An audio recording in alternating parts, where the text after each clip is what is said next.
Hi, today is going to be a review of Chapter 4 in Assessment is Essential and Chapter 3 in Assessing Students in Groups. I'm going to start off with Assessment is Essential, Chapter 4. Um, Chapter 4 in Assessment is Essential is basically dealing um, with formative assessment. Formative assessment is the type that occurs during the learning. So it's the actual learning process, the actual classroom process. Before this, we talked about the descriptive, which was, the diagnostic, which was the one before. And now we have the formative. And it talks about basically just knowing what's going on, different ways to assess in the classroom, class projects, class ideas, and class assignments, all that fun sorts of stuff. But one thing that really struck me was on page 96. There is a quote that says, "I can't figure out what the teacher wants." Now that quote struck me because I don't know how many times in my education career, which is a long one, that the professors or the teachers, whether it be in college or in high school or in elementary, never really made themselves clear. And then I have those that have made it absolutely clear what they want.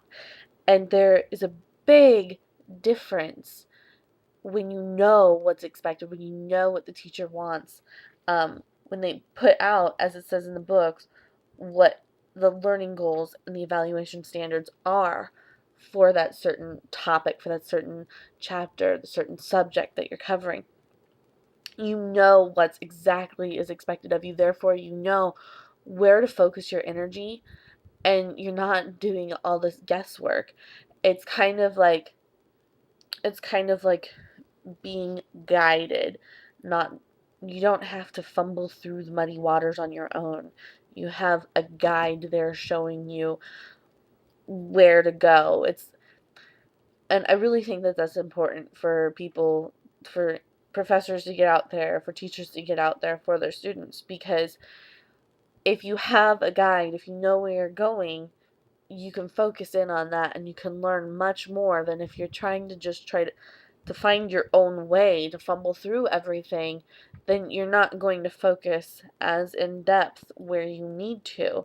It's going to be more of a frantic, hazy get together, all this sorts of type of information, and you're not really going to have any concise set of ideals or data that come out of what you're trying to find from that. So I really found that to be very interesting, and it struck a note to me because that's something that's very important, and we need to have that stuff set so that people know exactly what's expected of them.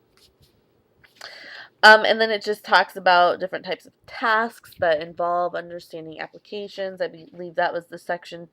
I mean, that was element number 2.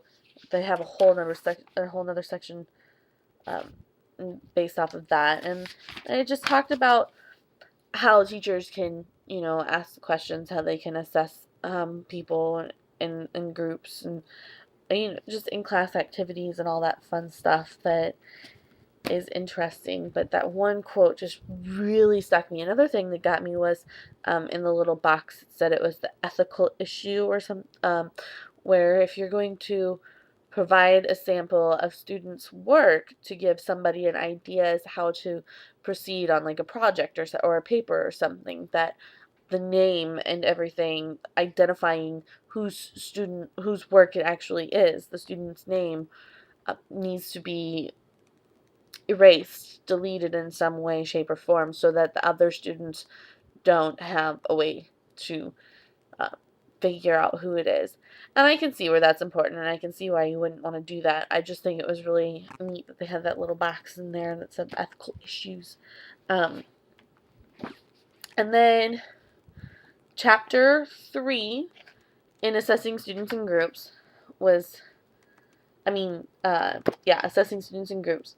Um, it was titled Developing an Assessment Plan for Groups. And it was a very short chapter, basically just talking about what you need to have in order to put together a good group assessment.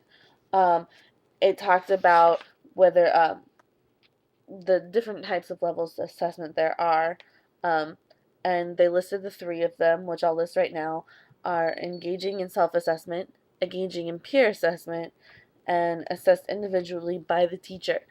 And I've had numerous of those throughout my whole entire school career, and um, I don't know if I really liked peer assessment because it always made me feel like if I messed up and somebody else pointed out my mistakes other than the teacher, it made me feel insecure. And I mean, maybe that's just me, and that could be just an issue that I was facing, but I actually would prefer not doing peer assessments.